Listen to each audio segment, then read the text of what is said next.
যদি আপনার কাছে জব কার্ড থাকে তাহলে আজকের এই ভিডিওটি আপনার জন্য খুবই গুরুত্বপূর্ণ, কারণ আজকের এই ভিডিওতে আপনারা দেখাবো আপনারা কিভাবে দেখবেন যে 2021-22 সালের জব কার্ডে কে কত টাকার কাজ করেছে, 100 দিনের কাজে কার অ্যাকাউন্টে কত টাকা ঢুকবে। যদি আপনি এখনও জব কার্ডের টাকা না পেয়ে থাকেন তাহলে অবশ্যই ভিডিওটি শুরু থেকে শেষ পর্যন্ত দেখবেন। ভিডিওটি ভালো লাগলে লাইক করবেন, চ্যানেলটিকে সাবস্ক্রাইব করে পাশে রাখা বেল আইকনটি প্রেস করে নোটিফিকেশন অল করে রাখবেন, সবার সুবিধার্থে ভিডিওটি শেয়ার করবেন। তো চলুন শুরু করি। তো জব কার্ডের টাকা চেক করার জন্য আপনাকে প্রথমে যেটা করতে হবে, আপনার স্মার্টফোন থেকে বা কম্পিউটার থেকে যে কোনো একটি ব্রাউজার ওপেন করবেন। ব্রাউজার ওপেন করে সেখানে গিয়ে সার্চ করবেন mnaregaweb2.nic.in।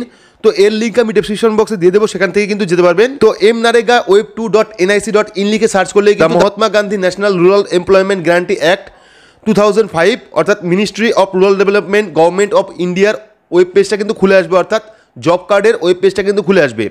তো এখানে কিন্তু আপনারা প্রচুর অপশন পেয়ে যাবেন, কিন্তু আপনারা ডিস্ট্রিক্ট অর্থাৎ জেলার নাম পেয়ে যাবেন, সমস্ত জেলার নাম, এবং তাছাড়াও কিন্তু প্রচুর অপশন আপনারা এখানে পেয়ে যাবেন। তো এখান থেকে আপনারা কী করবেন, MIS রিপোর্ট বলে যে অপশনটা আছে সেখান থেকে দেখবেন অ্যালার্ট বলে একটি অপশন আছে, অ্যালার্ট। তো অ্যালার্ট থেকে এখানে একটি প্রথম অপশন যেটা আছে ডিলে পেমেন্ট, ঠিক আছে। তো ডিলে পেমেন্ট যে অপশনটা সেখানে আমরা ক্লিক করবো। ক্লিক করার পর কিন্তু নতুন আরও একটি পেজ চলে আসবে। পেজ চলে আসার পর এখানে দেখুন serial number, district, payment details আছে এখান থেকে। তো এখান থেকে আপনারা ডিস্ট্রিক্টে যাবেন। ডিস্ট্রিক্ট থেকে আপনি যে ডিস্ট্রিক্টে থাকেন অর্থাৎ আপনি যে জেলায় থাকেন সেই জেলাটা সিলেক্ট করবেন। তো আমি এখান থেকে নদিয়া জেলা সিলেক্ট করছি। সিলেক্ট করার পর আরও একটি পেজ চলে আসবে। পেজ চলে আসার পর এখান থেকে আপনাদের ব্লক সিলেক্ট করতে হবে। তো আমরা এখান থেকে শান্তিপুর ব্লক সিলেক্ট করে নিচ্ছি। সিলেক্ট করার পর এখান থেকে পঞ্চায়েত। তো এখান থেকে দেখুন আমাদের যে ব্লকে সেই ব্লকে যতগুলি পঞ্চায়েত আছে টোটাল লিস্ট কিন্তু চলে এসছে। তো এখান থেকে আমরা কী করবো, বেলঘরিয়া 1-এর যে পঞ্চায়েত সেখানে দেখুন 2892টা টোটাল ট্রানজ্যাকশান আছে, ঠিক আছে। তো এখানে যে নীল রঙের লেখাগুলো আছে অর্থাৎ ট্রানজ্যাকশন 1, 2, 3 নাম্বারে।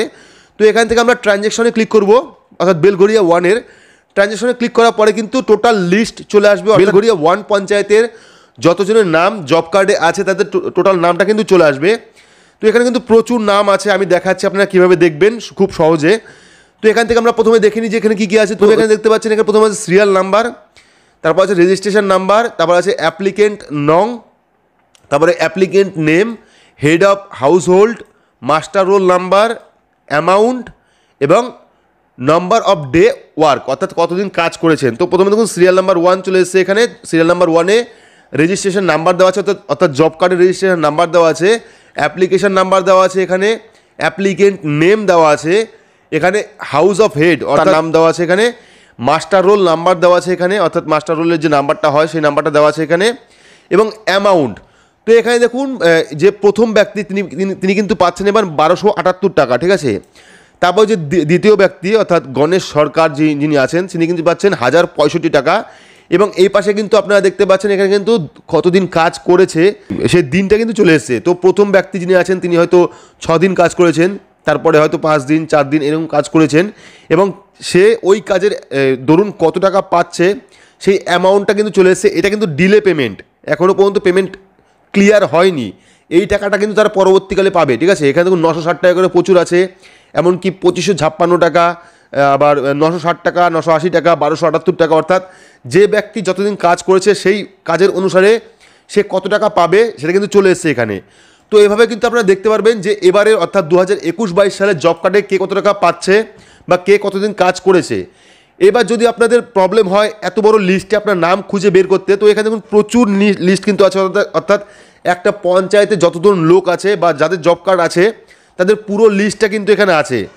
তো এখান থেকে আপনারা শর্টকাট কীভাবে ইউজ করবেন, তো এখান থেকে আপনারা 3 ডটে যাবেন, এই যে 3 ডটে ক্লিক করবেন। ক্লিক করার পর ফাইন্ডে ক্লিক করবেন। ফাইন্ডে ক্লিক করার পর আপনি এখানে আপনার নাম সার্চ করবেন। তো এখানে আমি গণেশ লিখছি, ঠিক আছে। তো যদি এই যে গণেশ যে লিখলাম, তো গণেশ নামে যে ব্যক্তি আছে তার নাম কিন্তু এখানে হাইলাইট হয়ে গেছে।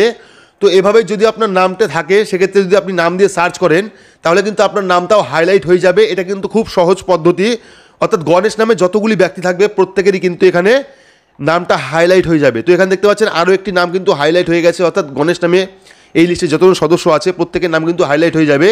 এভাবে কিন্তু খুব সহজে দেখতে পারবেন যে 2021-22 সালের জব কার্ডে কে কত টাকা পাচ্ছে বা কে কতদিন কাজ করেছে বা টাকাটা কবে ঢুকবে বা মাস্টার রোল নাম্বারটা কত আছে। তো আশা করছি সমস্ত বিস্তারিত বোঝাতে পেরেছি যে জব কার্ডের টাকা আপনারা কীভাবে চেক করবেন, অর্থাৎ 2021-22 সালে কে কত টাকা পাচ্ছে বা কার অ্যাকাউন্টে কত টাকা ঢুকবে। তো যদি ভিডিওটি ভালো লাগে তাহলে অবশ্যই লাইক করবেন, চ্যানেলটিকে সাবস্ক্রাইব করে পাশে রাখা বেল আইকনটি প্রেস করে নোটিফিকেশন অল করে রাখবেন, সবার সুবিধার্থে ভিডিওটি শেয়ার করবেন। তো আজকের মতো এটুকুই, ধন্যবাদ।